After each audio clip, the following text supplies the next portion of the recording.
3 महीने हो गए थे। ज्ञान भाई की मौत के बाद राइस्टार जैसे हवा में घुल गया था। किसी को नहीं पता वो कहाँ है, जिंदा है या मर गया। तब से गांव में सिर्फ एक ही नाम का राज था, व्हाइट 444।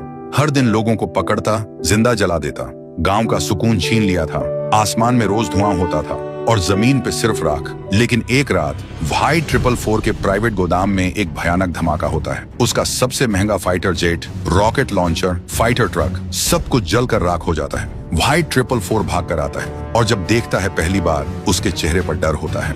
वो चीखता है, किसने किया ये सब? तभी आसमान में एक ड्रोन दिखाई देता है और उसमें चलती है एक ऑडियो रिकॉर्डिंग राइस्टार की आवाज में। मैं वापस आ गया हूँ, तुझसे तेरा हर गुनाह वसूल करने, ज्ञान भाई के लिए और हर उस बेकसूर के लिए जिसे तूने जिंदा जला दिया था। अगली सुबह व्हाइट 444 के 20 से ज्यादा आदमी गायब हो जाते हैं। जहां भी लाश मिलती है वहां लिखा होता है, जस्टिस फॉर ज्ञान भाई। व्हाइट 444 के हाथ कांपने लगते हैं। वो चिल्लाता है, राइस्टार को ढूंढो, मार दो उसे।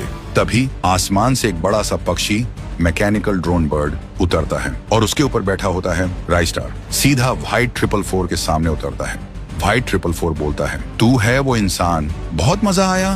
पहली बार कोई टक्कर का मिला, पर तू अकेले आया, बड़ी गलती कर दी। राइस्टार बोलता है, मैं अकेले आया हूँ, लेकिन तेरे सामने ज्ञान भाई की रूह भी खड़ी है। तभी अचानक धुआं उछाता है और शुरू होती है फाइट। राइस्टार एक एक करके व्हाइट 444 के सब आदमियों को खत्म कर देता है। जब धुआं हटता है तो जमीन पर व्हाइट 444 गिरा पड़ा था और उसके साथ सारे आदमी मारे, सब के सब खत्म। अगले दिन पूरा गांव एक जगह जमा होता है। राइस्टार ज्ञान भाई की तस्वीर के सामने दिया जलाता है। गांव फिर से शांत हो चुका था। आज हर चेहरा रो रहा था, पर सुकून के आंसुओं के साथ। और दोस्तों, अगर आपने भी ज्ञान भाई का बदला महसूस किया तो कमेंट करो।